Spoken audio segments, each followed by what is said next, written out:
Agreed.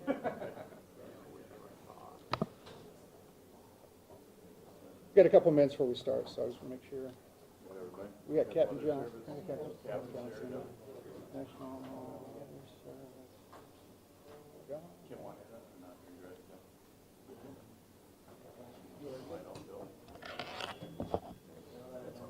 You're good. Hey, Unit 7, I'm flipping onto your microphone, just so you know. What?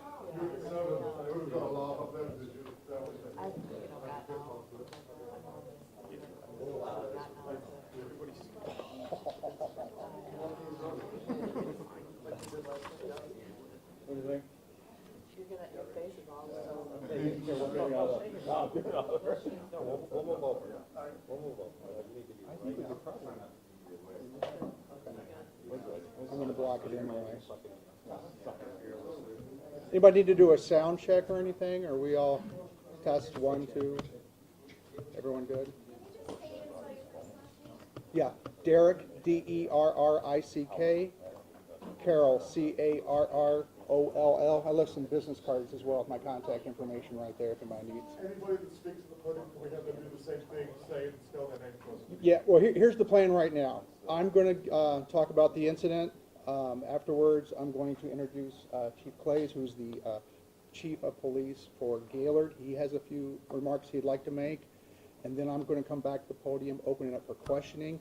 If I can't answer the question, I'll open up to the subject matter who can and introduce that person before I do. Okay. Yes.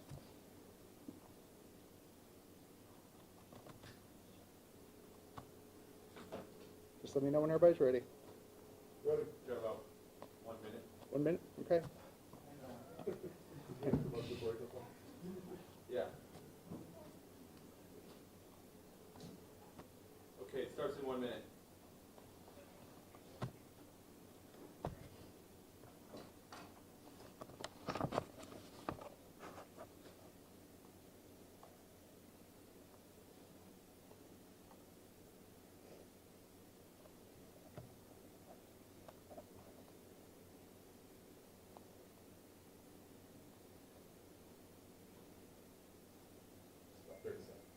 Give me a countdown. I'm good.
Good morning, everyone, and thank you for coming. I'm Lieutenant Derrick Carroll. I'm the Public Information Officer for the Michigan State Police 7th District.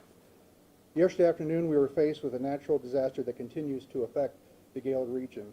Our thoughts and prayers are with everyone, especially the families of the injured and deceased, as we continue to work together to get through this as a community. Yesterday afternoon, approximately 3:24 p.m., the National Weather Service office in Gaylord issued a severe thunderstorm warning in Otsego County. At 3:38 p.m., it was upgraded to a tornado warning. At 3:48 p.m., the National Weather Service confirmed a tornado touchdown in Otsego County, and the National Weather Service is tied into the code red system, and this was simultaneously sent to cell phones in the area.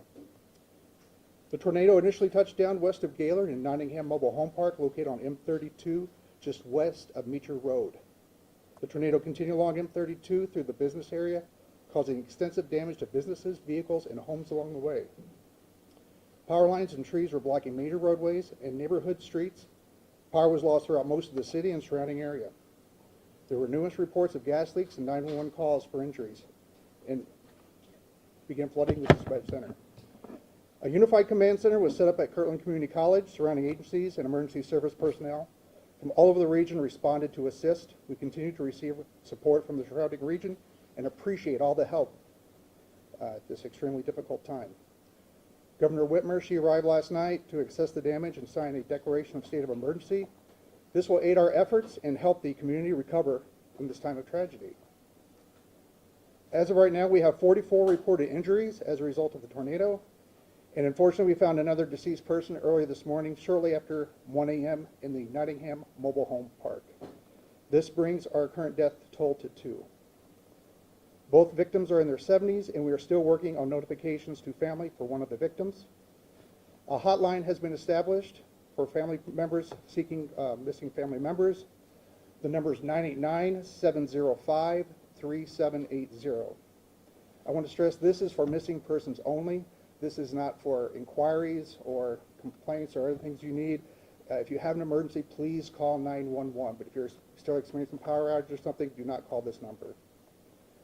We have completed a preliminary search of all homes and businesses and are now conducting a secondary sweep of the area. We are also in the beginning stages of stabilizing and recovery. E-Free Church, located east of Gaylord on M32, was established as a shelter, and the Red Cross has been on scene helping victims. Currently, there are 11 people still at the shelter. Primary roads are open, however, I-75 exit 282 on Main Street and M32 remain closed. I-75 will be reduced to 1 lane north and southbound in the Gaylord area as crews continue their cleanup along the freeway. There are several secondary streets that remain closed due to power lines and debris, so please continue to obey all signage and barricades for your own personal safety. Consumers Energy reports approximately 6,500 homes are without power and 87 are without power in the surrounding area. This represents about 34% of power outage throughout the region. Water and sewer services have not been disrupted. Verizon has set up mobile towers to help with the increase in cell phone usage. There will be no disruption in 911 service for Verizon customers. However, they may still experience disruptions in their regular phone service. We understand this has affected everyone, and we ask for your continued support during this time as our continued effort as first responders.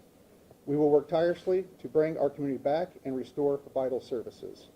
In the meantime, please refrain from unnecessary calls which help free up the cell phone towers.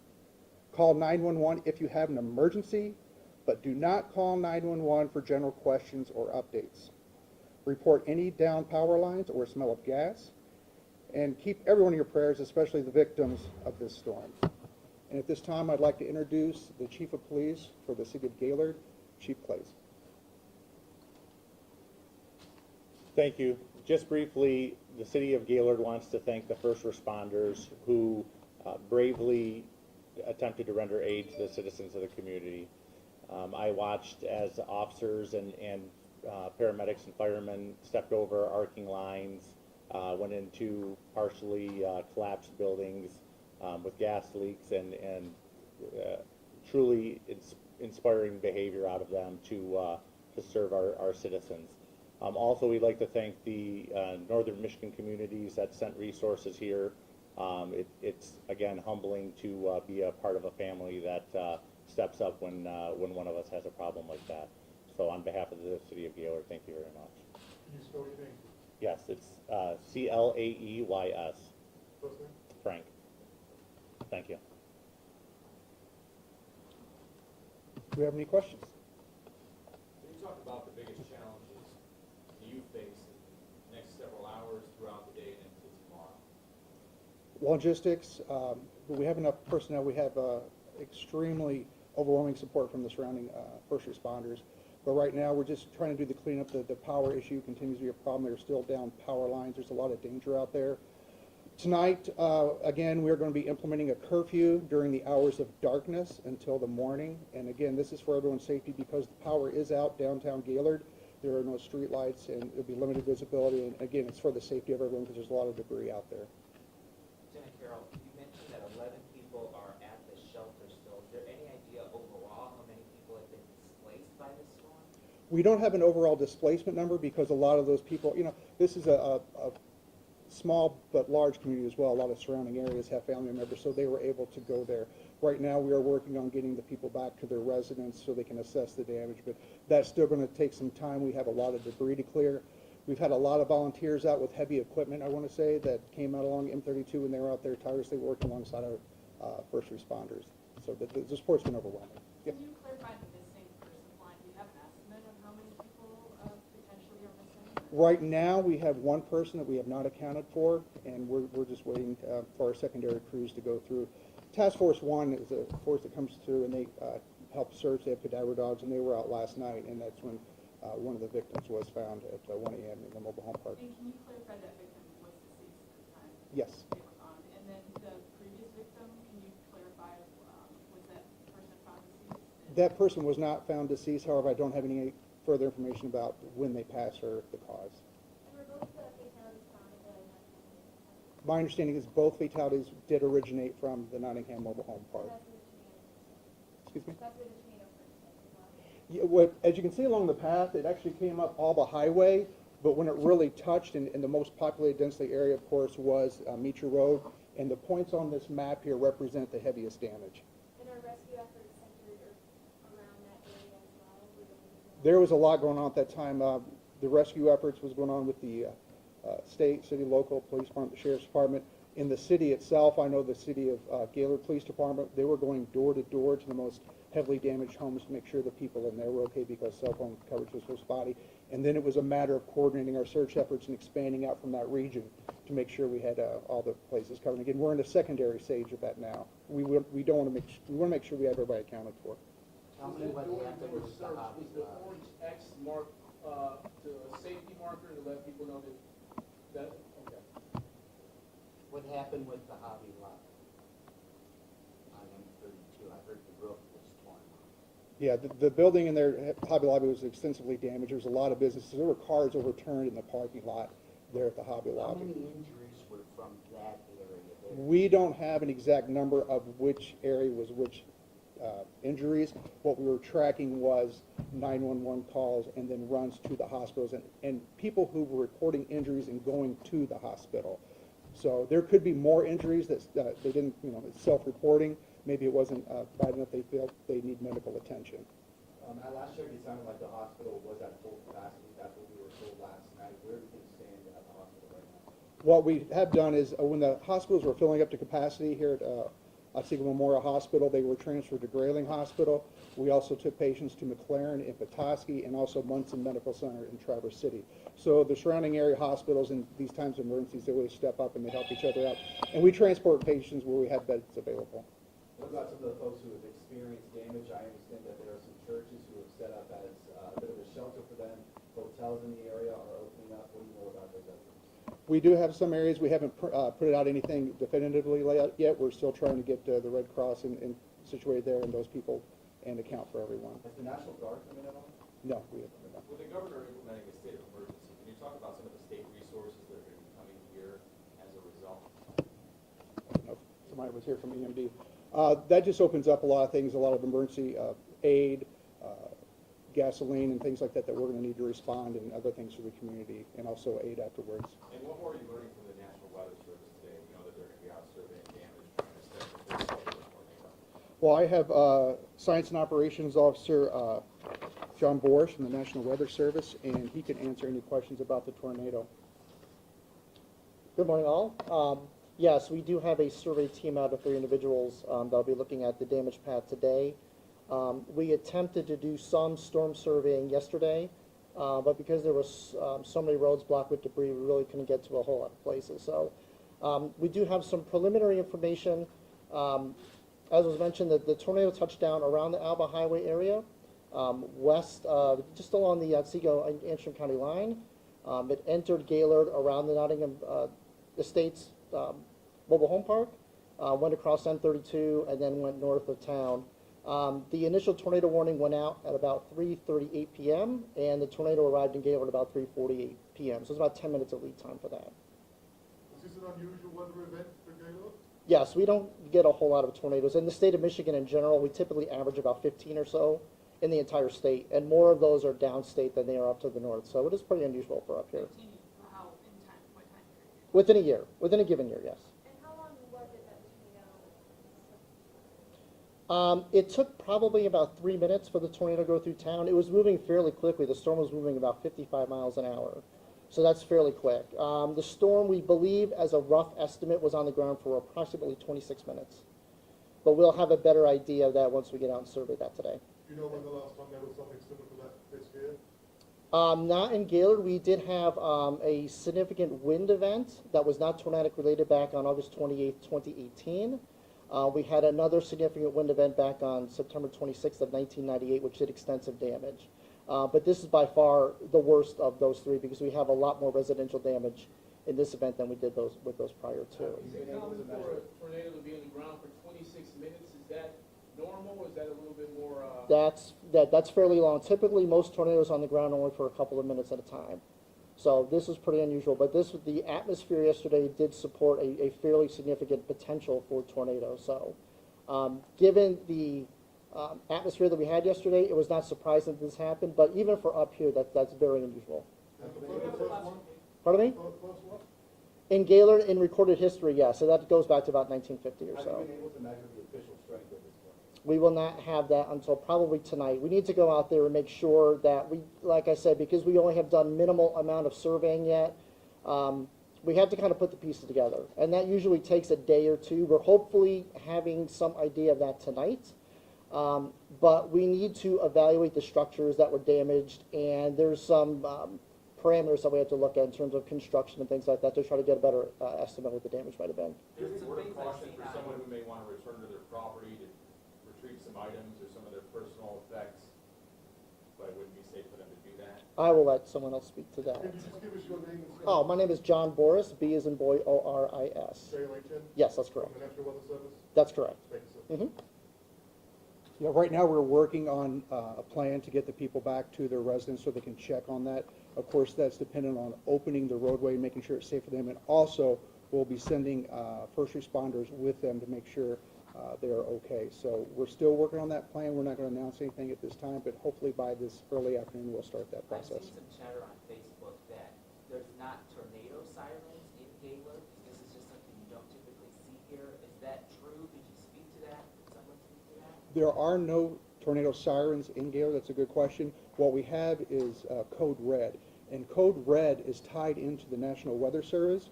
So when they issue a warning, it goes out to all cellular devices in the air. So everybody's getting an alert. When the tornado touched down, another alert went out. There's a tornado on the ground. So that is about the most effective way we can do it now at the area of Gaylord. So no, there's no, but Code Red does work. Can you clarify, sorry, how many alerts went out on that code red? Whoever had a cell phone in this area at that time, I'm sorry, how many times? So just one alert or, for each time they put something out, it goes out. When the tornado touches down the path, that goes out. It wouldn't be the warnings coming out. in this instance, how many, alerts went to phones? I'm not sure the exact number of phone alerts. I do know, speaking with people in the residents and people, even our first responders in the area, they were in the area, they were getting the code reds on their phones as well. Any idea when you're gonna get the power back on for the downtown and Main Street? No, that could be a while. Right now, they have approximately 100 crews down here, and they're working out there tirelessly too, so. You mentioned working on a plan over the course of the day. Is there a timeline moving forward for when things are getting done as we move through this? We don't have an exact timeline. That's still too early. Like right now, we're just finishing the secondary search phase to finish that up to make sure we have everyone accounted for. After that, then it's the recovery and stabilization. So that's where we're in the infant phases of that, if you will now. The incident command will be open all weekend, 24 hours a day. We have this staffed by various first responders, and all the first responders out there on the ground there at the booster ground are doing all the hard work. You Of the mentioned 44 volunteers. eaters, do you have a sense of their condition? Like, are any critical at this point, or? A lot of times that is protected information for the private patient, so we don't have all that. Okay. We can confirm that they went to the hospital with injuries, Okay. but we can't confirm each one's status. The other one, that missing person, can you confirm whether that's an adult or juvenile child? I don't have that information with me, I apologize. Go ahead, Xavier. You had mentioned volunteers earlier. Is there a coordinated volunteer effort? We know people here in northern Michigan tend to stick together. So many people have saw this, they want to come, they want to help. Obviously, that does get in the way in some of the work you want to do. For people that, are seeing this on social media, they're seeing this on the news, and they want to help, is Is there someone they can contact, somewhere they can go? What are you guys kind of saying right now when it comes to just civilians coming to volunteer? We have been directing a lot of people to the Red Cross for items that are necessary for help with the people who are displaced. As far as other resources, we've had several people come to us and they're volunteering and they're coming directly to the EOC. And these are like professional organizations. We don't want to put the public in danger. I know there's a lot of goodwill out there. A lot of people want to help out. But we also have to look out for everyone's safety. And we want to keep track of everyone that's out there. And for our benefit and for the safety of the public, we want to control that so we know who's where, so we don't have any more missing person or other injury from people operating, chainsaws or trying to move debris on their own. So are you telling people to stay home at this time? At this point, stay home, and again, shelter in place tonight once it gets dark, because again, the area is not safe. We're in the process of stabilizing it, so there's still a lot of hazards out there. Was there any significant damage to nursing homes or assisted living facilities? I don't have any reports of displaced nursing home or assisted livings at this time. Not that I'm aware of. You mentioned about 100 crews on the ground. Do we have a number of how many officers, how many teams have been working on this over the past day? Oh gosh, no, I do not. It's been from, I'm reluctant to name agencies because I'll miss somebody, but I will say it's counties away. We've had sheriff's departments, local agencies, state police officers from all over the northern Michigan, Gaylord PD, and the fire departments from all over, ambulance services. I mean, there's just too many to mention. But is that 100 crews on the ground that I think was just mentioned, is that like an accurate number for what we're working with right now? That was consumers. Consumers crew. Consumers. That was coming from that company, yeah. Can you describe the scene, or can someone describe the scene in the mobile home park?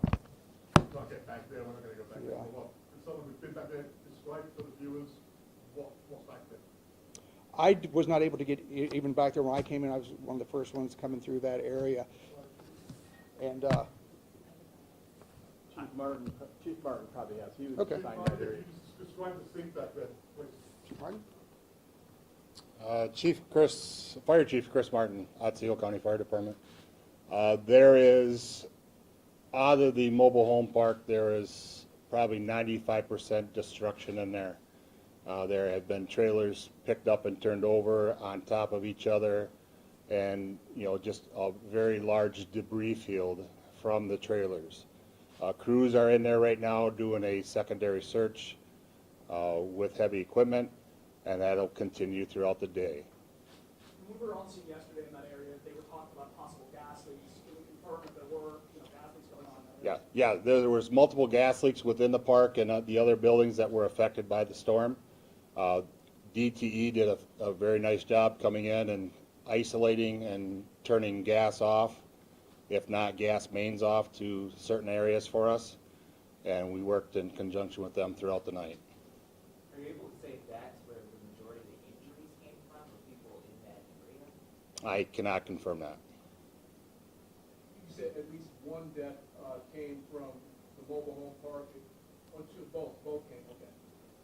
This might be a question for Chief Carroll, but you mentioned those in the generator, so you have that generator. No, I do not. Is that missing person part of the mobile home park too? Not that I'm aware of. I've got a question for the chief of police. I mean, just watching this happen in your community now, being able to see the damage while the wound is still fresh, waking up the next day, what kind of emotions are running through your mind? And also, how is the community responding? Because I've heard so many people talking about the resiliency of this community already coming together in such a short amount of time. Yeah, the community is amazing. From the second the rain stopped falling, the community was out looking to help out and pitch in. It's devastating. You basically took about a 3-block stretch of the city from west to east and just devastated it. I know one gentleman, his father built the home that he's living in, and his house is, I'm sure, destroyed. So, you've seen people that it's more than just a house. It's more than just, where they're going to live for a couple of years. They've lost their homes yesterday. So, it's rough. We are a small community. I was watching our officers and our first responders, and I was actively involved in it. We were searching for places that we knew the occupants. We were calling them out by name, trying to see if they were still in their damaged homes. And when you see that, it's not it's a lot more personal when our officers know the people that live in those homes and are you know, trying to check on them. And in addition to all the people who have been injured and a couple of lives that have been lost, any word on, I know a couple of people I've spoken with say that their animals are missing, cats and dogs, any information on animals that have been displaced? I know that there have been some animals that haven't fared very well. I don't have any more detail other than that. You know, you can look through and see whole paths of homes are devastated, so I'm sure there's going to be some animals in those. So. Are any officers part of that 44 injuries from other staff? Not that I'm aware of, no. Not of mine for sure.